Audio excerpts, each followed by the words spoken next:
சேலம் மாவட்டத்தில் வளர்ச்சி திட்ட பணிகள் குறித்து ஆய்வு செய்த முதலமைச்சர் எடப்பாடி பழனிசாமி தற்பொழுது செய்தியாளர்களை சந்தித்து வருகிறார். அந்த நேரலை காட்சிகளை பார்ப்போம். வழங்கப்பட்டு வருகின்றது.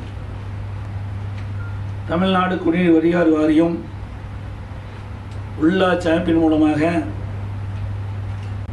500 கோடி ரூபாய் நிதி ஒதுக்கீடு செய்யப்பட்டு அதன் மூலமாக மக்களுக்கு தேவையான அளவுக்கு குடிநீர் வழங்கப்பட்டு வருகின்றன. மேலும் எங்கெங்கே குடிநீர் பிரச்சனை இருக்கின்றதோ அந்த பிரச்சனை முழுமையும் தீர்க்கப்படுவதற்காக கூடுதலாக 100 கோடி ரூபாய் ஒதுக்கீடு செய்யப்பட்டிருக்கின்றன. ஆகவே தமிழகத்திலே கடுமையான வறட்சி நிலவினாலும் மக்களுக்கு தொடர்ந்து தேவையான அளவுக்கு குடிநீர் அரசு வழங்கப்பட்டு வருகின்றன என்பதை இந்த தருணத்தில் தெரிவித்துக் கொள்கின்றேன். அதே போல மாண்புமிகு அம்மாவுடைய அரசு குடிமராமத்து என்ற திட்டத்தை புதிதாக உருவாக்கி அதற்கு முதற்கட்டமாக 100 கோடி ரூபாய் நிதி ஒதுக்கீடு செய்யப்பட்டு அந்த பணிகள் முழுக்க விவசாயிகளுடைய சங்க பிரதிநிதிகளை வைத்து பணிகள் இன்றைக்கு நிறைவேற்றப்பட்டு வருகின்றன. அந்த ஏரி பகுதியில் உள்ள பாசன விவசாய சங்கத்தின் உறுப்பினர்கள் மூலமாக இந்த குடிமராமத்து பணி இன்றைக்கு செயல்படுத்தப்பட்டு வருகின்றன. அதேபோல் உள்ளாட்சி அமைப்பின் மூலமாகவும் டெண்டர் விடப்பட்டு அங்கே தூர்வாருகின்ற பணியும் நடைபெற்று வருகின்றன. மேலும் குடிமராமத்து பணி சிறப்பாக நடைபெற வேண்டும். கூடுதலான ஏரிகள் குளங்கள் தூர்வாரப்பட்டு கரைகளை பலப்படுத்தப்பட்டு மதங்கள் சரி செய்வதற்கு கால்வாயில் சீரமைப்பதற்காக 300 கோடி ரூபாய் நிதி ஒதுக்கீடு செய்வதற்கு அரசு உத்தரவிட்டுள்ளது. குடிமராமத்து பணி முதற்கட்டமாக 1519 ஏரிகள் முதற்கட்டமாக அந்த பணி எடுத்துக்கொள்ளப்பட்டிருக்கின்றன. அதோடு இப்பொழுது விவசாயிகள் பயனடையும் வகையில் விவசாயிகள் நீண்ட நாட்களாக கோரிக்கை வைத்து வந்தார்கள். ஏரிகள் குளங்கள் இருக்கின்ற வண்டல் மணல்களை எவ்வித கட்டணம் இல்லாமல் அரசு வழங்க வேண்டும் என்று மாண்புமிகு அம்மாவிடத்திலே கோரிக்கை வைத்தார்கள். அப்பொழுது மாண்புமிகு அம்மாவை நிறைவேற்றுகின்ற தருணத்தில் மறைந்து விட்டார்கள். அதைத் தொடர்ந்து அந்த விவசாய பிரதிநிதிகளுடைய கோரிக்கையை ஏற்று அங்கங்கே இருக்கின்ற ஏரிகள் குளங்கள் உள்ள வண்டல் மணல்களை அள்ளுவதற்கு அரசு ஆணை பிறப்பித்திருக்கின்றன. நஞ்சை நிலம் வைத்திருக்கின்ற விவசாயிகள் இருந்தால் ஒரு ஏக்கருக்கு 25 யூனிட் வண்டல் மண்ணை அவர்கள் எடுத்துக்கொள்ளலாம். கொஞ்சை நிலம் வைத்திருக்கின்ற விவசாயிகள் இருந்தால் 30 யூனிட் அந்த வண்டல் மண்ணை அவர்கள் எடுத்து பயன்படுத்திக் கொள்ளலாம். அதே போல ஏழை எளியோர்கள் வீடு கட்டுகின்ற பொழுது அந்த வீடுகள் கட்டுவதற்கான மண் நிரப்பப்படுகின்றன.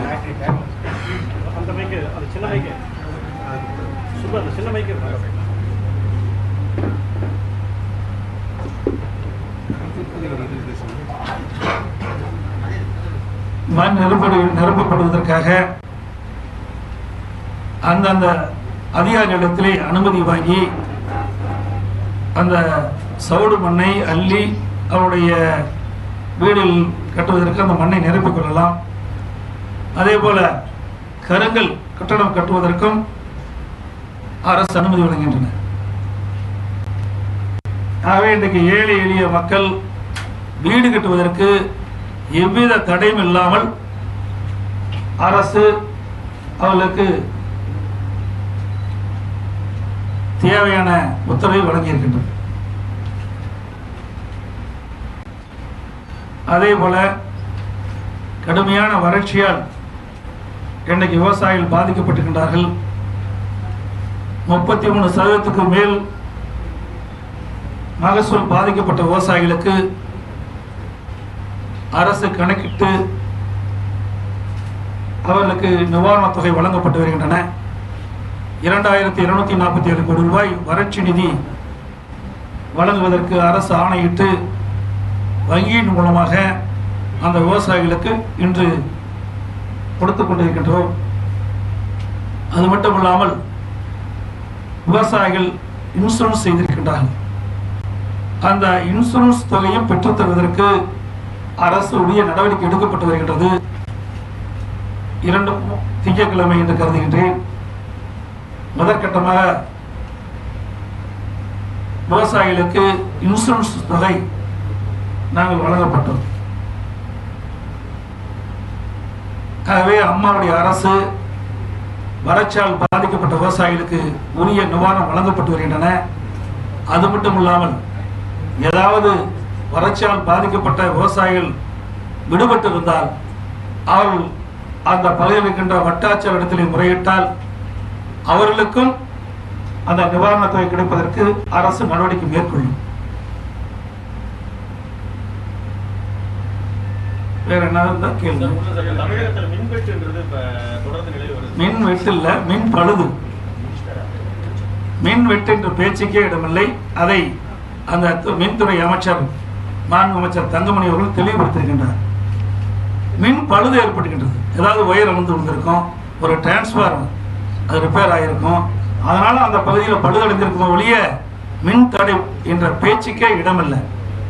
தேவையான அளவுக்கு மின் உற்பத்தி செய்யப்பட்டு மக்களுக்கு வழங்கப்பட்டு வருகின்றது.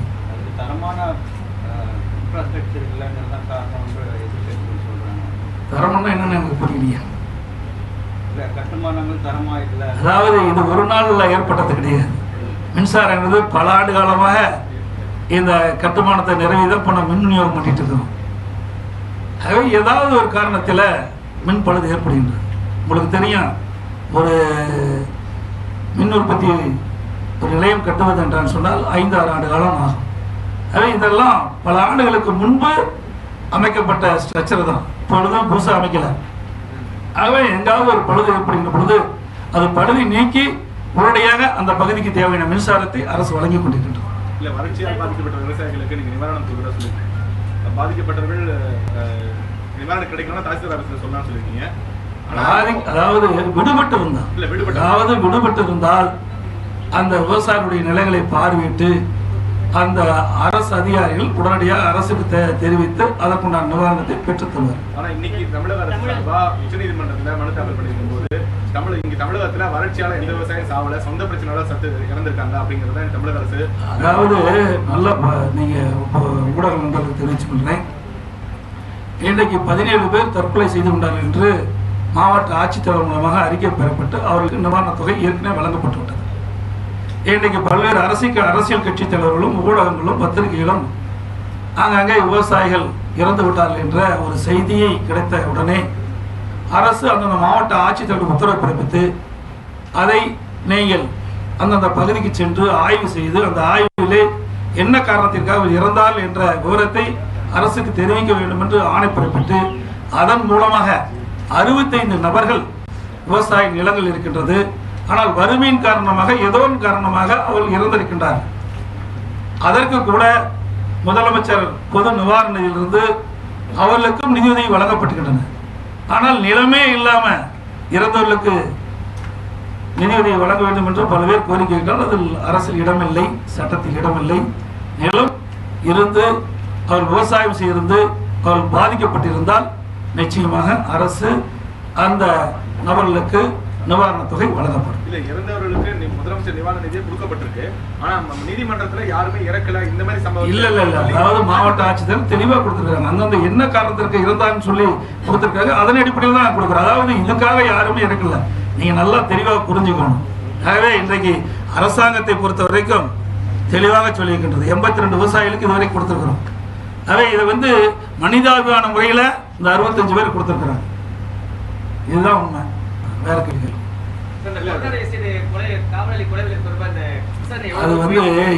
இது சம்பந்தம் இல்லாதுங்க. இது இந்த இடத்துல அரசு புலன் விசாரணை இருக்குது. அது காவல்துறையுடைய புலன் விசாரணை இருக்குது. புலன் விசாரணை இருக்கின்ற பொழுது அது முடிவு பெற்றால்தான் அதனுடைய உண்மையை தெரிவிக்க முடியும். ஆகவே காவல்துறை தகுந்த நடவடிக்கை இருக்கின்றது. புலன் விசாரணை மேற்கொள்ளப்படுகின்றது. குற்றம் செய்யவில்லை விரைவில் கண்டறிந்து நடவடிக்கை மேற்கொள்ளும் அரசு. உச்சநீதிமன்றத்தில் குமார் என்ற ஒரு 30 லட்சம் ரூபாய் வந்து தரணும்னு சொல்லி வழக்கு தாக்கல் பண்ண பிறகு அமைச்சர் காமராஜர் மீது இது வந்து பொது பிரச்சனை இல்லை. இப்போ இங்க இருக்கிறது அரசுடைய வளர்ச்சி திட்டங்கள். இது மாவட்ட ஆட்சித்தலைவருடைய அலுவலகத்தில் நடைபெறுகின்ற கூட்டம். எனவே இன்றைக்கு அரசு எந்த விதத்தில் வேகமாக செயல்பட்டு என்பதை நாங்கள் உங்களுக்கு எடுத்துச் சொல்வதற்காக இந்த நிகழ்ச்சியை நான் பங்குபட்டிருக்கின்றேன். அது மட்டும் இல்லை, நான் பொறுப்பேற்றதிலிருந்து இன்றைக்கு கிட்டத்தட்ட ஒரு 70 நாள் இருக்குன்னு நான் கருதுகிறேன். 16 நினைக்கிறேன். பிப்ரவரி, மார்ச், ஏப்ரல். இன்றைக்கு பார்த்தீங்கன்னா ஒரு 70 நாளில் 1560 கோப்புகளுக்கு கையொப்பம். ஒரு கோப்பு கூட நிலுவையில் இல்லை. 1560 கோப்புகள் கையொப்பமிட்டு ஆணை பிறப்பிக்கப்பட்டுள்ளது. எனவே இன்றைக்கு அரசு எந்திரம் வேகமாக துரிதமாக செயல்பட்டுக் கொண்டிருக்கின்றது.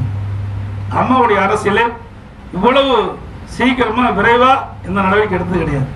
அது மட்டுமல்ல, இன்றைக்கு விபத்தில் பலியானவர்கள், மின்சாரம் தாக்கி பலியானவர்கள், இப்படி 300 பேர் இன்றைக்கு முதலமைச்சர் பொது நிவாரணத்திலிருந்து நிதியுதவி வழங்கப்படுகின்றது. நினைக்கிற ஒரு 2 வருஷத்துக்கு பக்கமா இந்த கோப்பெல்லாம் தேங்கி இருந்தது. உடனடியாக அந்த ஏழை மக்கள் பயன்பெற வேண்டும் என்பதற்காக அந்த விபத்தில் பலியானவர்கள், இந்த பட்டாசு தொழிற்சாலையிலே வேலை செய்தவர்களும் இறந்திருக்கின்றார்கள். அதே போல பல்வேறு விபத்துகளிலே மரணம் அடைந்தவர்களுக்கெல்லாம், விபத்திலே இறந்தவர்களுக்கெல்லாம் நிதியுதவி வழங்க வேண்டும் என்று கோரிக்கை வைத்து அந்தந்த மாவட்ட ஆட்சித்தலைவர் மூலமாக அரசுக்கு கிடைக்கப்பட்டது.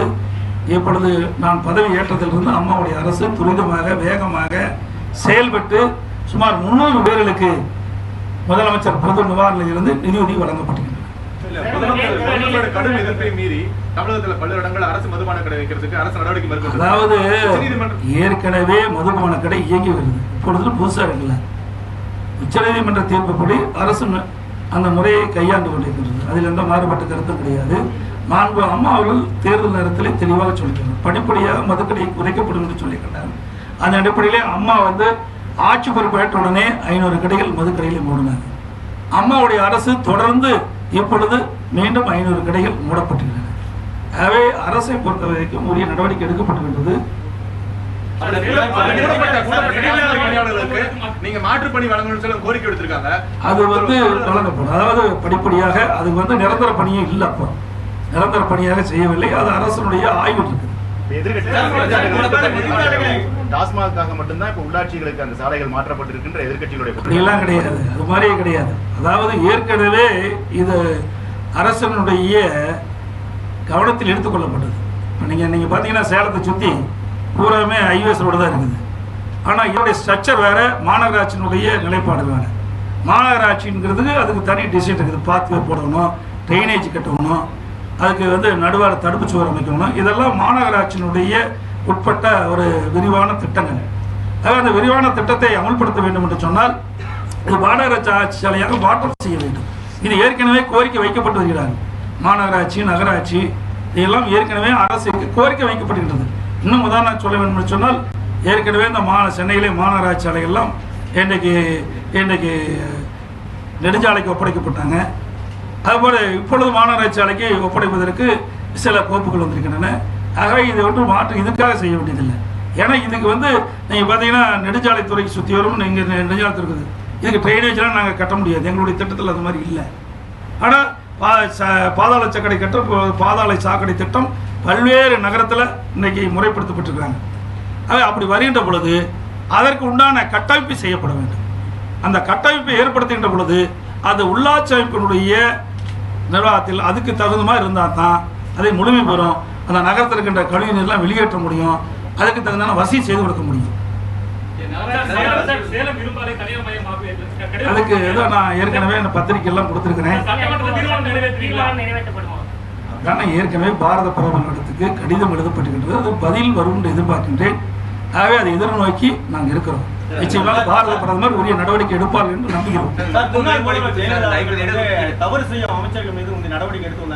இது வளர்ச்சி திட்டத்தை பத்தி நான் சொல்லிட்டேன். வளர்ச்சி திட்டத்தை பத்தி நீங்க கேளுங்க. அரசியல் சம்பந்தமான வெளியில தான் போய் பேசுவோம். நீங்க அதுக்கு பதில் சொல்ல இயலாது. ஏன்னா இது மாவட்ட ஆட்சியருடைய அலுவலகம். இதுல அரசுக்கு சம்பந்தப்பட்ட வளர்ச்சி பணிகள் கொடுத்து நீங்கள் கேள்வி கேட்டால் மேட்டூர் அணை வந்து தூர் வாராமையே இருக்காங்க, மெத்தன போக்காவே இருக்காங்க குற்றச்சாட்டு. அது வந்து ஏற்கனவே மாண்பு இதயம் புரட்சி தலைவி அம்மா இருக்கின்ற பொழுதே மத்திய அரசு நிறுவனமான வேப்காஸ் நிறுவனம் என்ற நிறுவனத்திற்கு இன்றைக்கு அந்த விரிவான திட்ட அறிக்கை சமர்ப்பிக்கப்பட வேண்டும் என்று அந்த நிறுவனத்திற்கு ஒப்படைக்கப்பட்டு அந்த நிறுவனம் இன்றைக்கு அந்த விரிவான திட்ட அறிக்கை தயாரிக்கின்ற பணி செய்து கொண்டிருக்கின்றது. இங்கே மட்டும் இல்லை, மேட்டூர் மட்டும் இல்லை, மேட்டூர், வைகை, அமராவதி, ஸ்ரீவைகுண்டம், பெருஞ்சாணி 5 அணைகளும் தூர் வருவதற்காக விரிவான திட்ட அறிக்கை வேப்காஸ் என்ற மத்திய நிறுவனத்தில் ஒப்படைக்கப்பட்டு அந்த விரிவான திட்ட அறிக்கை கிடைக்கப்பட்டவுடன் அங்கே நீங்கள் சொல்ல தூர் வாருகின்ற பணி துவங்கப்படும். அந்த நிறுவனம் கொடுத்தவுடனே கிடைக்கப்படும். ஏன்னா அதில் பல பிரச்சனை இருக்கு. ஏன்னா நம்முடைய தண்ணியெல்லாம் வனத்துறை பகுதி போய் தேங்குது. அந்த வனத்துறை பகுதி போய் தேங்குற காலத்தில் அங்கே இருக்கிற தூர் வாருகின்ற பொழுது வனத்துறையிலிருந்து மத்திய அரசு வந்து அனுமதி பெற வேண்டிய சூழ்நிலை இருக்குது. இப்போ அந்த வேப்காஸ் நிறுவனம் வந்து இன்னைக்கு விரிவான திட்ட தயாரிக்கின்ற பணி இன்னைக்கு முடியும் தருவாயில் இருக்குது. அது கிடைக்கப்பட்டவுடன் இந்த நான் குறிப்பிட்ட அணைகள் எல்லாம் தூர் வரப்படும். அரசு மருத்துவர்கள் கடந்த 4 நாட்களா போராடிட்டு இருக்காங்க. 50% நான் ஏற்கனவே இது சம்பந்தமாக அவருடைய கோரிக்கையை நிறைவேற்ற வேண்டும் பாரத பிரதமர்களுக்கு கடிதம் எழுதப்பட்டிருக்கிறது. பேச்சுவார்த்தை தோல்வி அடைகிறாங்க. நம்முடைய மாநில அரசுக்கு முழு ஒத்துழைப்பு தராங்க. இது மத்திய அரசு எடுத்த நடவடிக்கை, மாநில அரசு எடுத்த நடவடிக்கை. இது மாநில அரசை பொறுத்த வரைக்கும் அந்த மருத்துவர்களுக்கு முழு ஆதரவு கொடுத்துக் கொண்டிருக்கின்றது. ஆக அவர்களெல்லாம் நன்றி தெரிவித்திருக்கின்றார்கள். மாணவர்களும் அந்த மருத்துவ மாணவர்களும் நன்றி தெரிவித்திருக்கின்றார்கள். நான் பாரத பிரதமருக்கு கடிதம் எழுதப்பட்டு எங்களுடைய சுகாதாரத்துறை அமைச்சர் அவர்களை சந்தித்து பேசியிருக்கின்றார்கள். அவருடைய பணி செய்துவிட்டு வெளியிலே வந்து அவருடைய ஆர்ப்பாட்டத்தை வைத்துக்கிறார்கள். எந்த விதத்திலும் பணி தேக்கமடையவில்லை என்பதை தெரிவித்துள்ளேன்.